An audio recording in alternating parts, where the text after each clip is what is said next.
Montana Territory, 1883. The sound of muffled cursing drew Olivia Harrington's attention as she approached the weathered cabin.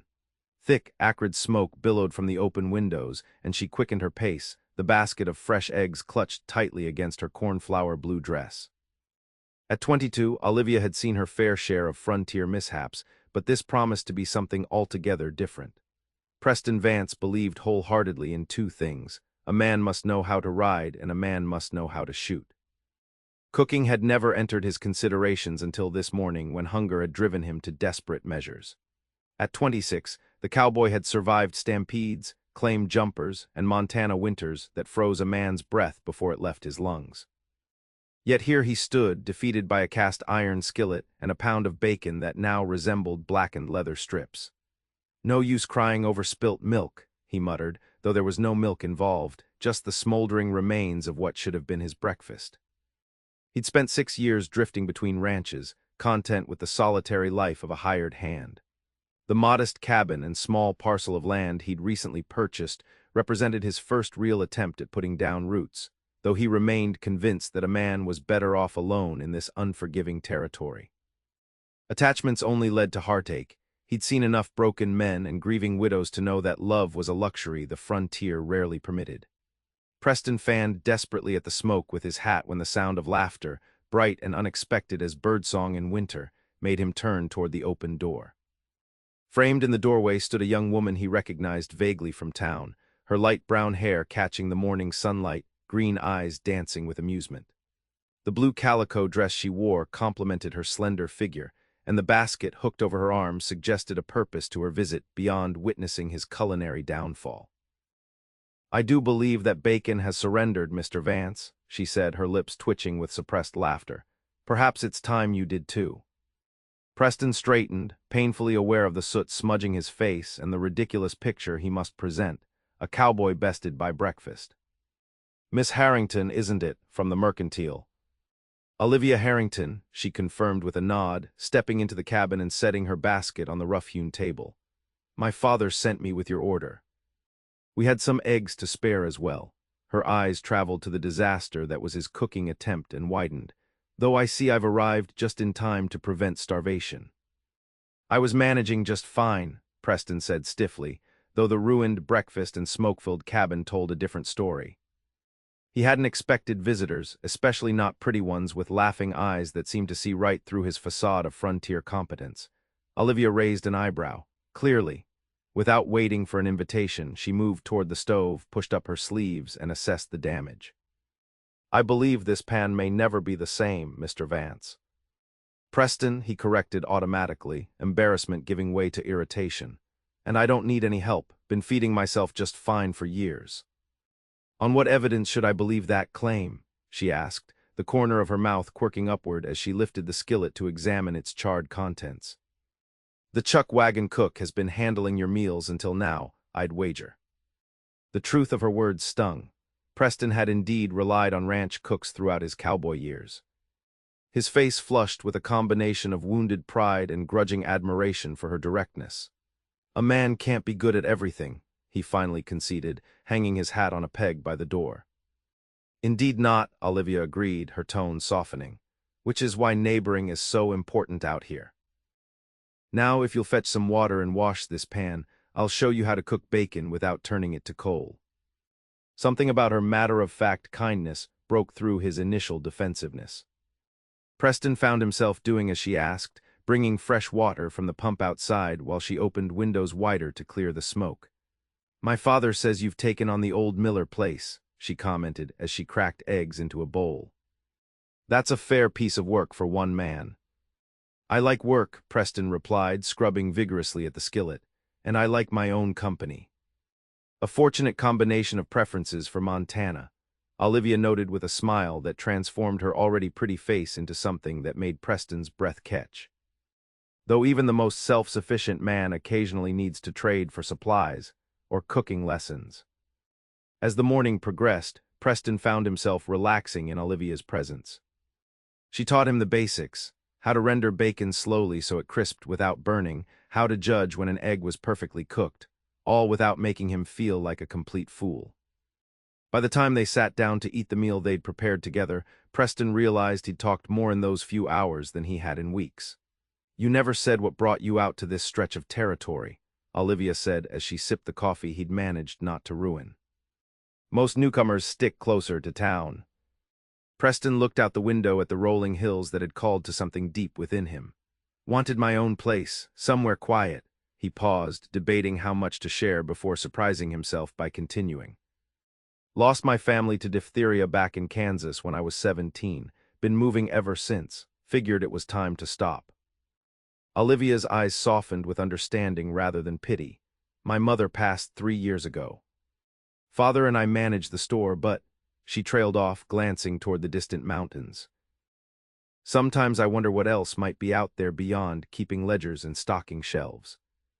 "Not much," Preston said, though the certainty he usually felt when dismissing the idea of a settled life wavered as he looked at her. "Just hard work and long winters. And the satisfaction of building something that's yours," Olivia added. "That's worth something, isn't it?" Before Preston could answer, the sound of approaching hoofbeats drew their attention. Through the window he spotted 3 riders coming up the path, men he recognized from town but hadn't had dealings with. "That's Walter Burke and his sons," Olivia said, her voice losing its warmth.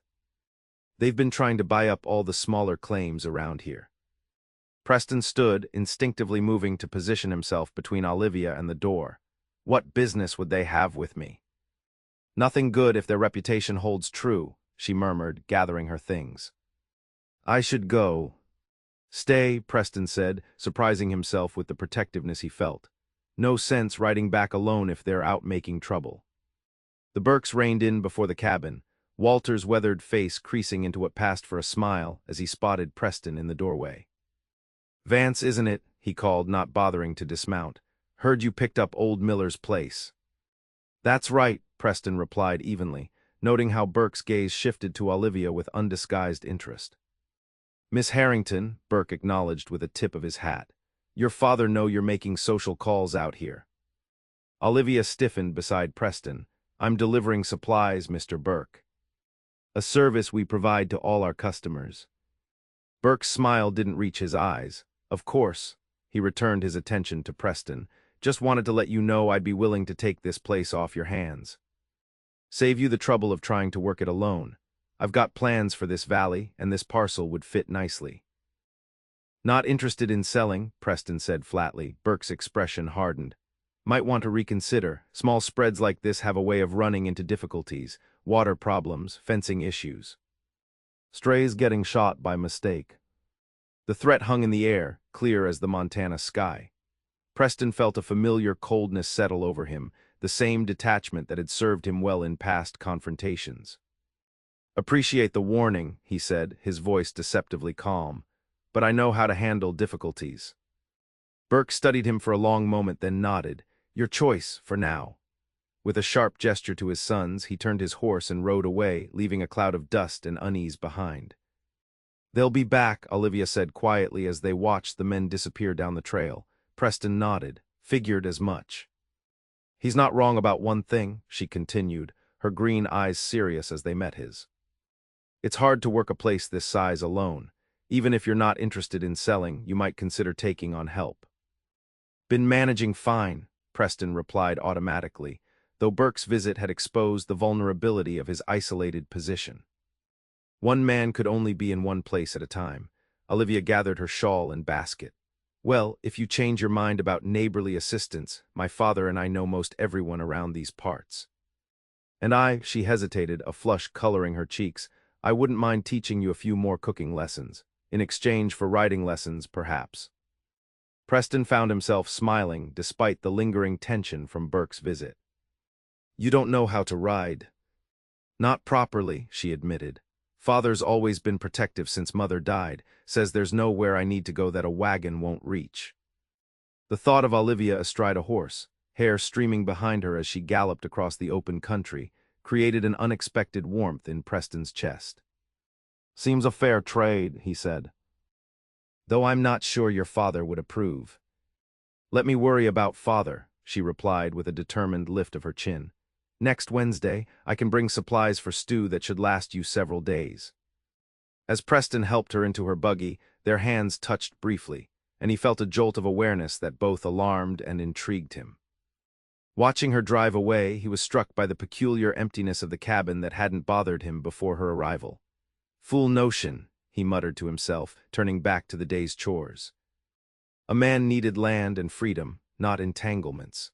Especially not with a green-eyed shopkeeper's daughter who laughed at burnt bacon and stood her ground against men like Walter Burke. Yet as the days passed, Preston found himself watching the road more often than necessary, counting down to Wednesday with an anticipation he hadn't felt in years. True to her word, Olivia returned the following Wednesday with supplies and a determination to expand Preston's culinary repertoire. In exchange, he introduced her to Maggie, his gentlest mare, and began teaching her to ride properly. "You need to sit deeper in the saddle," Preston instructed, trying to maintain a professional distance despite the way his pulse quickened whenever he had to adjust her posture. "Feel the horse's movement and flow with it." Olivia gripped the saddle horn with white-knuckled determination. "I'm trying not to fall off, which seems the more immediate concern."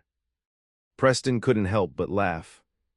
"Maggie wouldn't let you fall. She's got more sense than most people I know."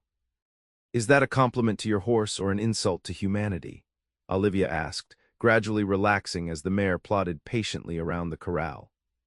"Both, maybe," Preston admitted. He'd grown comfortable in Olivia's presence more quickly than he would have thought possible. There was something refreshingly direct about her, no pretense or artifice, just honest observations and a quiet strength that reminded him of his mother.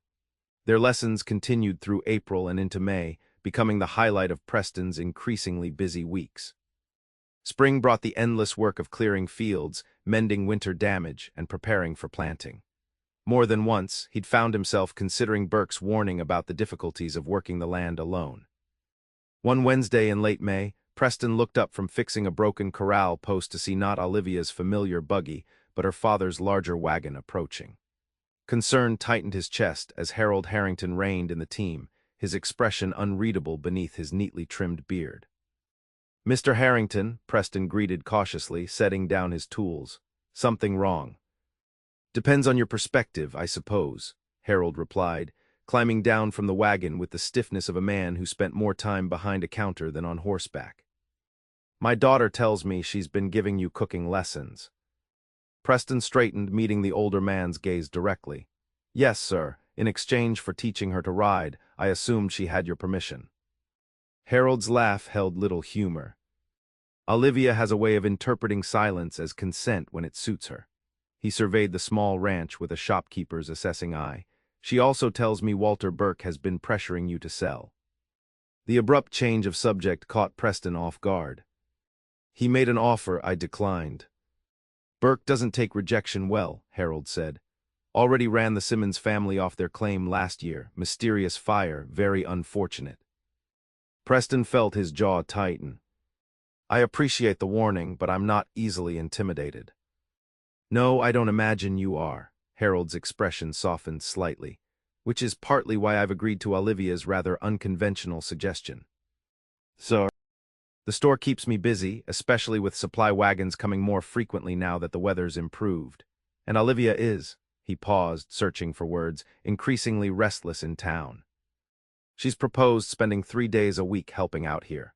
Says you need an extra hand, and she needs more space than the rooms above the mercantile provide." Preston stood speechless, caught between surprise at Olivia's boldness and an unexpected surge of hope at the prospect of her regular presence. "I haven't agreed yet," Harold continued. "Wanted to speak with you first. It's not a conventional arrangement and people will talk, but my daughter has never much cared for convention, and I suspect you don't either." "It's hard work," Preston said finally. "And the cabin's small. She'd have to ride back to town each evening." "She's stronger than she looks," Harold replied, "and we both know she needs more practice riding before making that trip alone." The ghost of a smile crossed his face. "Which is why I'd be bringing her and picking her up, at least to start." Preston found himself nodding. "If she's serious about the work, I could use the help, and I'd see she's treated with respect." Harold studied him for a long moment. "I believe you would," he extended his hand. "We'll try it for a month. If it works out, we can discuss a more permanent arrangement." As they shook on it, Preston realized how much had changed in the weeks, since Olivia had first laughed at his cooking disaster. The isolation he'd once prized now seemed less appealing than the prospect of sharing his days with someone who saw both his strengths and weaknesses, and accepted them equally. The following Monday, Olivia arrived bright and early, wearing a practical split riding skirt that raised Preston's eyebrows but proved its worth as they tackled the day's work together. She approached each task with the same determined focus he'd witnessed during their cooking lessons, asking questions and absorbing his instructions with quick intelligence. By mid-June, Olivia was riding to the ranch on her own 3 days a week, her confidence growing both in the saddle and in her role as Preston's partner in the daily operation of the small ranch. The arrangement raised eyebrows in town, but Harold's approval quieted the worst of the gossip. "Burke asked about you again yesterday," Olivia mentioned one evening as they sat on the cabin's porch, watching the sunset paint the distant mountains. "Wanted to know if you'd come to your senses yet." Preston's hand tightened around his coffee cup. "What did you tell him?" "That you're too stubborn to have any sense to come to," she replied with a teasing smile that faded quickly. He didn't like that answer, said something about the valley getting too crowded for his taste. "The valley's plenty big," Preston said. "Burke just wants it all for himself." Olivia nodded, her expression troubled. "Father says he's been buying up water rights wherever he can, trying to control the valley that way." The news settled like a stone in Preston's stomach. Water was life in Montana. Without secure access, no ranch could survive. "My claim includes the spring on the North Ridge," he said after a moment. "That's probably what he's after." "Probably," Olivia agreed. She hesitated, then added softly, "You don't have to face him alone, you know." Preston looked at her, really looked at the young woman who had somehow become essential to his days without him noticing the shift. Her light brown hair was escaping its practical braid after a day's work, and there was a smudge of dirt on her cheek he had to resist the urge to brush away. "I've always handled my problems alone," he said, though the words lacked their former conviction. Olivia met his gaze steadily. "And how has that worked out for you so far?" The question hung between them, challenging the belief that had guided him since his family's death, that a man was safer, stronger, better off relying only on himself. Before he could formulate a response, the sound of approaching riders drew their attention. In the fading light, Preston recognized Burke's distinctive silhouette, flanked by his sons and 2 other men he didn't know. All 5 were armed. "Get inside," Preston said quietly, rising to his feet. Olivia stood beside him, her chin set in that stubborn angle he'd come to recognize. "I will not." "Olivia." 5 against 1 are poor odds," she said, her voice steady despite the fear he could see in her eyes. 5 against 2 improves them slightly. There was no time to argue. Burke and his men were already dismounting, spreading out in a loose semicircle before the porch. Preston moved slightly in front of Olivia, his hand resting near the revolver at his hip. "Evening, Vance," Burke called, his tone falsely cordial. "Miss Harrington, surprised to see you out here so late." "Mr. Burke," Preston acknowledged with a curt nod. "Something I can help you with." Burke gestured expansively at the surrounding land, now bathed in the golden light of sunset. "Just thought I'd check if you'd reconsidered my offer. Land's no good without water, and it happens I now control every drop that flows through this valley." His smile was cold. "Except that spring of yours." "My water rights are secure," Preston replied. "And my answer's still no." Burke's facade of pleasantness dropped. "Thing about rights, Vance, they only matter if you're alive to claim them." He nodded to his companions, who spread out further, hands hovering near their weapons. "Accidents happen out here all the time. Cabin fires, snake bites, falls from horses." Olivia stepped forward, her voice ringing out with unexpected authority. "Are you threatening us, Mr. Burke?" Burke looked momentarily taken aback by her directness. "Just stating facts, Miss Harrington. Frontier's dangerous, more so for those without friends." "Then it's fortunate we don't lack for friends," she replied. As if on cue, the sound of wagons and horses approaching from the direction of town broke the tense silence. Preston glanced at Olivia in confusion, but she kept her gaze fixed on Burke, a smile playing at the corners of her mouth. Within minutes, 3 wagons and several riders appeared: Harold Harrington, Sheriff Mills, and at least a dozen townspeople, including the blacksmith and several farmers from neighboring properties. "Evening, Walter," Sheriff Mills called as the group came to a halt behind Burke's suddenly nervous-looking men. "Having a social gathering without inviting the rest of us." Burke's face darkened with anger as he realized he'd been outmaneuvered. "This is a private business discussion, Sheriff." "Is that so?" Mills dismounted, hand resting casually on his holstered pistol. "Miss Harrington seemed to think otherwise when she stopped by my office this morning. Something about concerns for her safety while working out here." Preston turned to Olivia in surprise. She met his gaze steadily. "I told you, you don't have to face him alone." Harold joined them on the porch, positioning himself protectively near his daughter while addressing Burke. "Walter, the days when you could intimidate isolated homesteaders are over. We've formed an association, every small holder from here to the Benson place. Any threat to one is a threat to all." Burke looked from face to determined face, realizing his usual tactics of isolation and intimidation had been neutralized. "This valley isn't big enough for all these small spreads," he growled. "You're all just delaying the inevitable." "Perhaps," Harold conceded, "but we'll delay it together and legally." He nodded toward Sheriff Mills. "The territorial governor has taken an interest in your methods, Walter. Something about irregularities in land transfers." For the first time, uncertainty flickered across Burke's face. With a curse, he signaled to his men and they mounted up, riding away with threats and dark looks but no violence. As the impromptu gathering transformed into an informal social with neighbors introducing themselves and sharing news, Preston pulled Olivia aside. "You organized all this?" he asked, still processing the evening's events. Olivia nodded. "After Burke's last visit, I knew he wouldn't stop with threats forever. Father and I started talking to others who'd had similar experiences.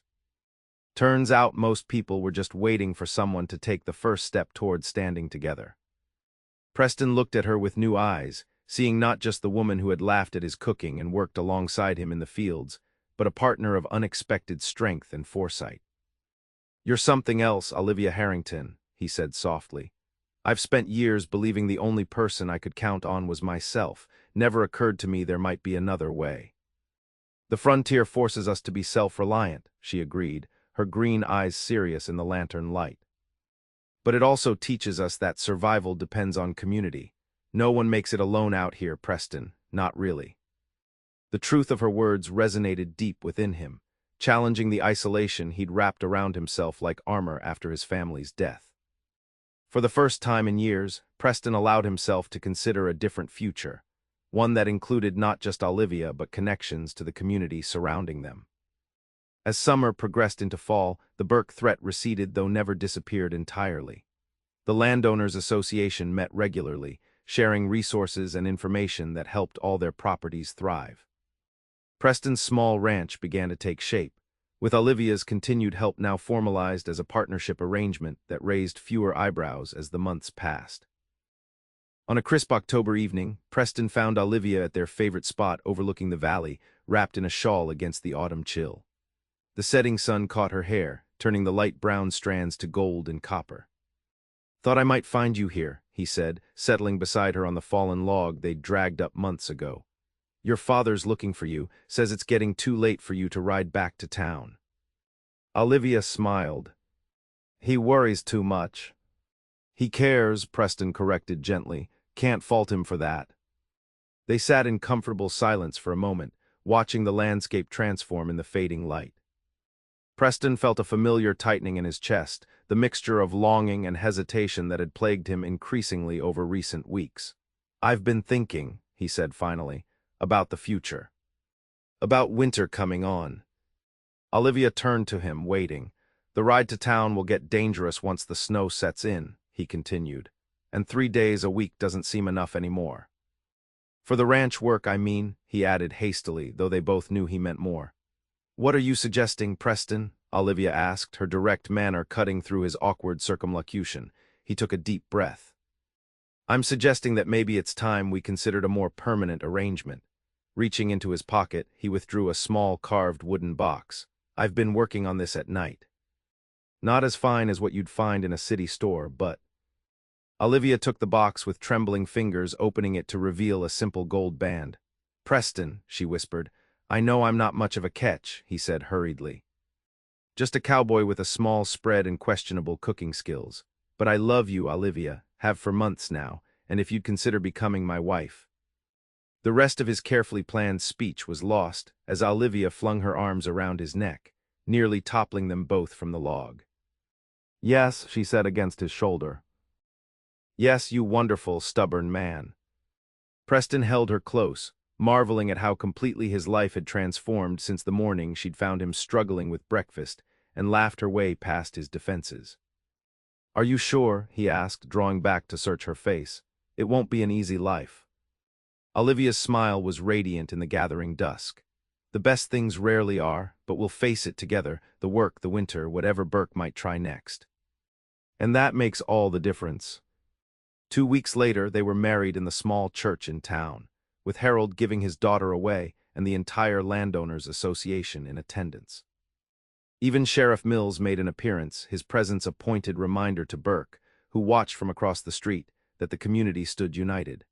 As they exchanged vows, Preston thought of how far he'd come from the solitary cowboy burning bacon in a smoke-filled cabin.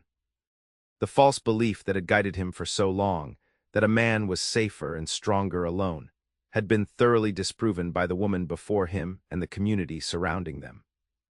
Later that evening, as they returned to the cabin, now their home together, Preston carried Olivia across the threshold in the traditional manner, both of them laughing at the formality.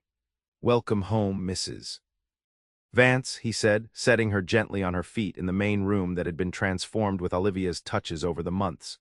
Curtains at the windows, a colorful quilt on the bed, herbs hanging from the ceiling beams. "It's been home for some time now," she replied softly, reaching up to touch his face. "You've been home." Outside, the first snow of winter began to fall, blanketing the land in pristine white. But inside the cabin, warmth and laughter prevailed as Olivia insisted on teaching Preston one more cooking lesson. This time, for a wedding supper, they prepared together, side by side at the stove where their journey had begun. As they shared the meal by lantern light, Preston marveled at the twist of fate that had brought this remarkable woman to his door on a smoky morning months ago.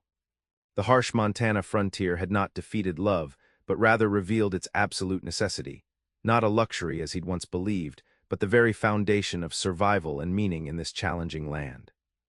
"What are you thinking?" Olivia asked, noticing his contemplative expression. Preston smiled, reaching across the table to take her hand. "I'm thinking that for a man who was convinced he needed no one, I sure got lucky when you found me trying to cook breakfast." "And laughed," she reminded him with a teasing smile. "And laughed," he agreed, "right into my heart where you've stayed ever since." Outside, the snow continued to fall, but Preston Vance no longer feared the isolation of winter or any season. The future stretched before them, challenging, unpredictable, but faced together. And in that togetherness, he had found a strength and purpose he'd never known in his years of solitary wandering. By spring, they would face new challenges, plant new fields, perhaps even begin a family. Burke would likely make more trouble, and the frontier would continue to test their resilience. But as Preston looked at his bride across their wedding supper, he knew with absolute certainty that whatever came next, they would meet it as they had met everything since that first morning, with determination, courage, and the laughter that had transformed his life.